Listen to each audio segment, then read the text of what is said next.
ઘણા સમય પહેલા એક વ્યાપારી અબ્દુલ્લા રહેતો હતો.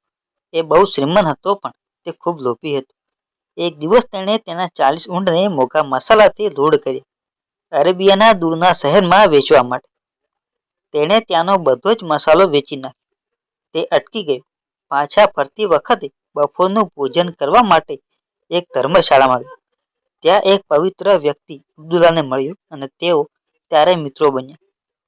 પવિત્ર માણસે પ્રચંડની ગુપ્ત ભૂમિ વિશે વર્ણન કર્યું. સંપત્તિ. અબ્દુલ્લાએ એક સાથે જણાવ્યું હતું કે મેં પણ તેના વિશે સાંભળ્યું છે. સ્મિત. પવિત્ર માણસે કહ્યું, જો તમે તમારા ઊંટને ત્યાં લાવશો તો અમે કરીશું. હીરા, માણેક અને સોના જેવા ઘણા બધા કિંમતી રત્નો લોડ કરો. અબ્દુલ્લા સ્વીકૃતિના પ્રતીક રૂપે માથું ધુણાવ્યું. પ્રતીક વ્યક્તિએ વધુમાં કહ્યું કે અડધું નૌભારને તેને આપવો જોઈએ. અબ્દુલ્લાએ વિચાર્યું કે તે વ્યાજબી છે. આમ તેમણે આ ઓફર સાથે સહમતિ દર્શાવી હતી.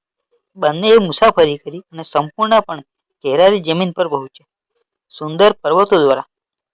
પવિત્ર માણસે જમીન પર થોડો સફેદ પાવડર છાંટ્યો. તેની પાસેના એક નાના બોક્સમાંથી લેવામાં આવ્યું હતું. અચાનક પાવડરમાંથી ધુમાડાના વાદળો આવી ગયા. પછી બધો ધુમાડો બેસી ગયો. તેને ત્યાંનો એક રસ્તો જોયો. જ્યારે બંને રસ્તામાંથી પસાર થતા તેઓને રત્નો અને સોનાના સિક્કાઓથી ભરેલી એક ગુફા મળી.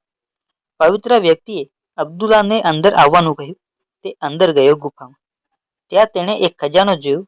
તે તેણે પહેલા ક્યારેય જોયો ન હતો. તેણે ઝડપથી લઈ લીધો. તેઓએ તેની બેગ ભરીને ઊંટ પર લોડ કરી.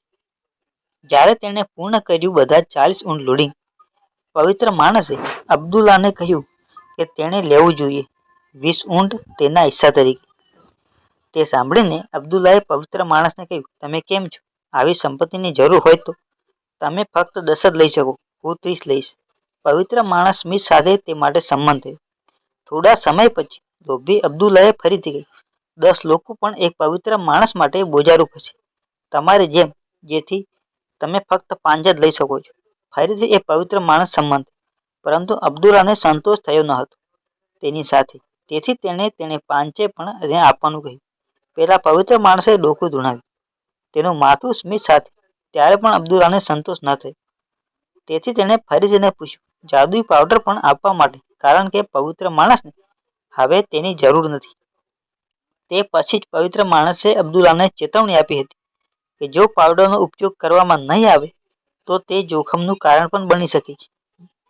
વધુમાં તેમણે જણાવ્યું હતું કે જ્યારે તેણે બધું જ સોનામાં ફેરવી નાખ્યું હતું, ડાબી આંખ પર ઘસ્યું, પણ જો તમે તેને તમારા જમણા ભાગ પર ઘસશો તો તમે આંધળા થઈ જશો. આંખ, તેણે કહ્યું. જેમ જેમ તેમનો લોભ વધતો ગયો, અબ્દુલ્લાને તેની કોઈ પરવા ન હતી. તેણે પવિત્ર માણસને પાવડર આપવા માટે દબાણ કર્યું. થોડા સમય પછી પવિત્ર માણસે પેટી સાથે જાદુઈ પાવડર આપ્યું અને ત્યાંથી નીકળી ગયો. અબ્દુલ્લા પોતાની જિજ્ઞાસા પર કાબૂ રાખી શક્યો નહીં. તેણે ઝડપથી શરૂ કર્યું તેની ડાબી આંખ પર થોડો પાવડર ઘસવા માટે. અચાનક આખી વાત જે તે જોયું તે તેની ડાબી આંખ સોનામાં ફેરવાઈ ગઈ હતી. પછી તેણે વિચાર્યું કે જો તે ઘસશે તો બંને આંખો પર પાવડર. આખું વિશ્વ સોના જેવું થઈ જશે. પવિત્ર માણસની ચેતવણીને અવગણીને તેણે પાવડર ઘસ્યો તેની જમણી આંખ પર પણ. એ પછીથી ચળવળમાં જ તે આંધળો થઈ ગયો. તે સાથે રડી પડ્યું, પીડા, અને કહ્યું, ભગવાન, હું ખૂબ લોભી હતો, પણ બહુ મોડું થઈ ગયું હતું, કારણ કે તેણે તદ્દન આંધળો બની જાય છે.